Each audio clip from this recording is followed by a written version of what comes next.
پھر بنگلے میں چاروں طرف دبے قدموں چلتے ہوئے کھڑکیوں میں دیکھنے کی کوشش کرنے لگا کہ وہ تنہا وہاں کیا کر رہی ہے۔ کھڑکی کے شیشے والے دروازے بند تھے اور اندر سے پردہ پڑا ہوا تھا، اس لیے اندر کا کوئی منظر دکھائی نہیں دے رہا تھا۔ بنگلے کے ایک طرف وہ کھڑا ہوا سوچ رہا تھا، اسے ایک بلی نظر آئی۔ وہ ایک دیوار سے دوسرے دروازے تک جا رہی تھی اور اندر گھسنا چاہتی تھی۔ اس دیوار پر لگے ہوئے وینٹیلیٹر سے اندازہ ہو رہا تھا کہ وہ کچن ہے اور بلی کچن میں جا کر کچھ کھانا چاہتی ہے۔ اس نے جیب سے ایک رنگین کاغذ کا ٹکڑا نکال کر بلی کو دکھایا تو وہ آہستہ آہستہ قریب آنے لگی۔ پھر اس نے اچانک ہی چھلانگ لگا کر اس بلی کو دبوچ لیا، اس کی گردن اور دونوں پنجے پکڑ لیے۔ پہلے تو وہ چلائی، پھر سہم کر خاموش ہو گئی۔ اس نے وینٹیلیٹر کے پاس آ کر اس کے پنکھے کے ایک بلیڈ کو لوہے کی جالی کے پاس سے اس طرح ہٹایا کہ جالی کے درمیان بلی کے گزرنے کا راستہ بن گیا۔ کیونکہ پہلے راستہ بند تھا اس لیے بلی راستے سے جا نہیں سکتی تھی۔ اس نے بلی کو وہاں چھوڑا تو وہ وینٹیلیٹر سے گزر کر اندر کچن میں پہنچ گئی۔ وہ اسی دیوار سے لگ کر ذرا ہٹ کر کھڑا ہو گیا۔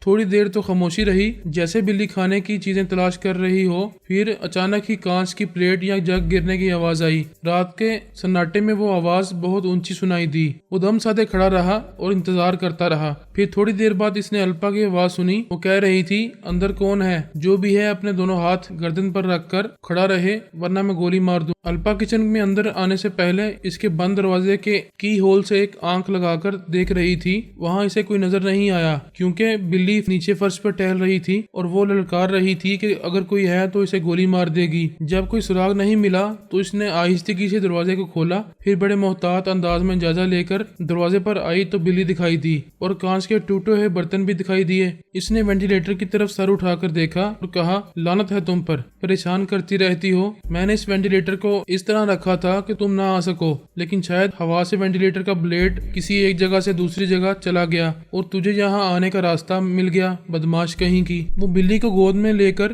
اسے پکارتی اور سہلاتی ہوئی فریج کو کھول کر اس میں سے دودھ نکال کر اسے پلانے لگی۔ پھر اسے طرح طرح کی باتیں کرتی ہوئی کچن سے چلی گئی۔ دروازہ بند کرنے کی آواز آئی تو پورس اپنی جگہ سے ہٹ گیا۔ اس کے لیے اتنا ہی کافی تھا کہ الپا اپنے اصل لب و لہجے اور آواز میں بول رہی تھی۔ اسے اندیشہ نہیں تھا کہ اس کے بظاہر مردہ دماغ میں کوئی بھی پہنچ سکے گا اور پورس کو اس کے دماغ میں پہنچنے کی ضرورت بھی نہیں تھی۔ کوئی اسے جسمانی طور پر بھی تلاش نہیں کر پا رہا تھا۔ پورس کے لیے اتنا ہی کافی تھا کہ اس نے اس کی خفیہ رہائش گاہ دیکھ لی ہے۔ وہ وہاں سے دبے قدموں چلتا ہوا اس بنگلے کے پچھلے احاطے میں دیوار کو پھلانگ کر دوسری طرف گلی میں آ گیا۔ پھر وہاں سے چلتے ہوئے جینی کو مخاطب کیا۔ وہ بولی، میں گھر پہنچ گئی ہوں، کب سے تمہارا انتظار کر رہی ہوں۔ کیا کر رہے ہو؟ کام ہی کر رہا تھا، بس آ رہا ہوں۔ کیا وہ الپا ہے؟ 100% الپا ہے، پورا یقین ہو چکا ہے۔ اچھا تو اسی لیے دیر ہو گئی، تم اس سے چپکے ہوئے تھے۔ کیا بہت خوبصورت ہے؟ ہاں میری اماں جان کی طرح خوبصورت ہے، یعنی تمہاری ہونے والی ساس کی طرح۔ وہ خوش ہو کر بولی، تم کتنی دیر میں آ رہے ہو؟ بس آنے والا ہوں۔